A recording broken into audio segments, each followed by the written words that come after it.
السلام علیکم ورحمۃ اللہ وبرکاتہ۔ بسم اللہ الرحمن الرحیم۔ آج آپ کو ایک وظیفہ بتلا رہا ہوں۔ اس سے پہلے یہ بات کہ آج ہم اپنے دنیاوی مقاصد کو حل کرنے کے لیے بہت سارے وظائف اختیار کرتے رہتے ہیں۔ کچھ وظائف تو اولیاء اللہ سے منقول ہوتے ہیں، ان کے تجربات ہوتے ہیں، اس بنا پر وہ وظائف ہمیں دے دی جاتے ہیں، ہم وہ کرتے ہیں۔ چلو وہ تو ٹھیک، لیکن کچھ وظائف ایسے ہوتے ہیں جو قرآن حدیث سے ٹکرا رہے ہوتے ہیں۔ ہم ایسے وظائف بھی کرتے ہیں، ایسے تعویذات بھی کرتے ہیں، لیتے ہیں، سارا کچھ کرتے ہیں۔ ان کاموں سے اپنے آپ کو بچانا چاہیے۔ یہ ایک مسلمان کی شان کے خلاف ہے کہ وہ اللہ پر اعتماد چھوڑ کر جاہلوں پر اعتماد کر لے اور جائز ناجائز کو دیکھے بغیر جو ہے اپنے دنیاوی مقاصد کے حل کے لیے اس پر عمل کرنا شروع کر دے، تو ایک مسلمان کے لیے افسوس کا مقام ہے۔ مختلف قسم کے تعویذات بھی دیے جاتے ہیں، مختلف شرائط ہوتی ہیں، گوشت جلانا ہے، یہ کرنا ہے، خون سے لکھنا ہے، فلاں فلاں بہت ساری باتیں ہیں۔ تو ہمیں ایسی باتوں سے اپنے آپ کو بچانا ہوگا۔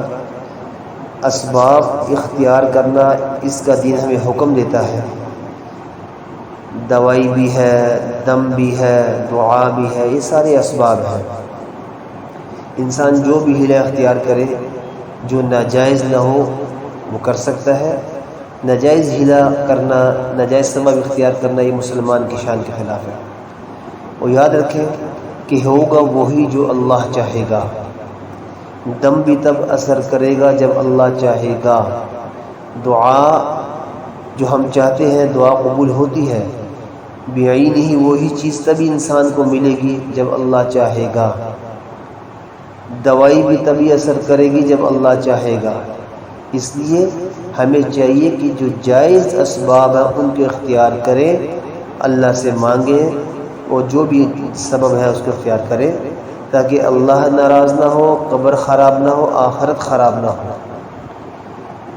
باقی ملے گا وہی جو نصیب میں ہوگا۔ اللہ کی حکمت ہر چیز پر غالب ہے، اللہ کی قدرت ہر چیز پر غالب ہے۔ اب اگلی بات یہ ہے کہ آج میں آپ کو جو وظیفہ بتلا رہا ہوں، مزے کی بات یہ ہے کہ وہ وظیفہ سرکار دو عالم صلی اللہ علیہ وسلم کا خود عنایت کردہ ہے کہ آپ نے خود عنایت جو فرمایا ہے۔ وہ کس کو؟ سیدہ فاطمہ رضی اللہ تعالی عنہا۔ تو آپ خود سوچیں، ایک وظیفہ میں دوں گا، کوئی مولوی دے گا، کوئی پیر دے گا، ایک وظیفہ وہ ہے جو سرکار خود عطا فرما رہے ہیں، تو اس وظیفے کی شان کیا ہوگی، اس کی برکت کیا ہوگی، ہم سوچ بھی نہیں سکتے۔ جب انسان اس نیت سے وظیفہ کرے گا، وہ آپ صلی اللہ علیہ وسلم کا عطا کردہ وظیفہ ہے، ثواب بھی ملے گا، قبر کا ذخیرہ بھی بنے گا، آخرت کا ذخیرہ بھی بنے گا، اور انشاءاللہ دنیاوی جو ہمارے مقاصد ہیں، جو کچھ بھی ہے، وہ بھی بہت اعلیٰ طریقے سے اللہ حل فرمائے گا، کیونکہ سرکار دو عالم صلی اللہ علیہ وسلم کی برکت کو جب انسان حاصل کرتا ہے تو اللہ برکت عطا فرماتا ہے۔ تو یہ بہت قیمتی وظیفہ ہے۔ اور کس لیے؟ روایت میں آتا ہے، اس کا مفہوم ہے کہ جب آپ صلی اللہ علیہ وسلم کو پتہ چلا کہ آپ کی بیٹی کے ہاں بچے کی ولادت کا وقت جو ہے قریب ہے، تو آپ صلی اللہ علیہ وسلم نے سیدہ ام سلمہ اور سیدہ زینب رضی اللہ تعالی عنہما کو بھیجا کہ جاؤ فاطمہ رضی اللہ کے پاس یہ پڑھو۔ اور آپ صلی اللہ علیہ وسلم نے کیا فرمایا کہ ایک آیت الکرسی اس کی تلاوت کرو، اور اس کے بعد جو ہے اگلی آیات بھی میں سب پڑھ دیتا ہوں تاکہ سننے والوں کے لیے آسانی بھی ہو جائے، اپنے الفاظ کی درستگی بھی ہو جائے۔ اللہ لا الہ الا هو الحی القیوم لا تأخذه سنة ولا نوم له ما في السماوات وما في الأرض من ذا الذي يشفع عنده إلا بإذنه يعلم ما بين أيديهم وما خلفهم ولا يحيطون بشيء من علمه إلا بما شاء وسع كرسيه السماوات والأرض ولا يؤوده حفظهما وهو العلي العظيم۔ لا اکراہ فی الدین قد تبین الرشد من الغی فمن یکفر بالطاغوت ویؤمن باللہ فقد استمسک بالعروة الوثقى لا انفصام لها واللہ سمیع علیم اللہ ولی الذین آمنوا یخرجهم من الظلمات إلى النور والذین كفروا أولیاؤهم الطاغوت یخرجونهم من النور إلى الظلمات اولئک اصحاب النار هم فیہا خالدون۔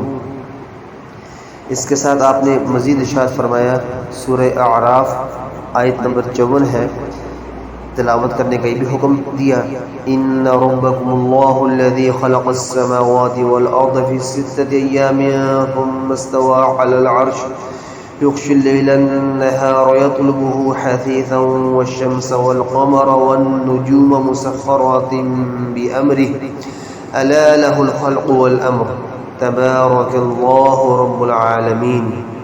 اور آپ نے اس کے ساتھ یہ بھی ارشاد فرمایا کہ سورۃ الفلق اور سورۃ الناس اس کی بھی تلاوت ان کے پاس جا کر کرو۔ اب ہمارے لیے یہ سبق ہے کہ ہمیں جب یہ مسئلہ درپیش ہو تو ہمیں بھی ان آیات کا، آیت الکرسی اس کے ساتھ جو اگلی آیات ہیں وہ، سورہ اعراف کی جو آیت ہے وہ، اور سورۃ الفلق اور سورۃ الناس، اس کا ہم اہتمام کریں۔ انشاءاللہ اللہ اپنی شان کے مطابق جو ہے برکتیں عطا فرمائے گا، مشکل کو اللہ آسان فرمائے گا۔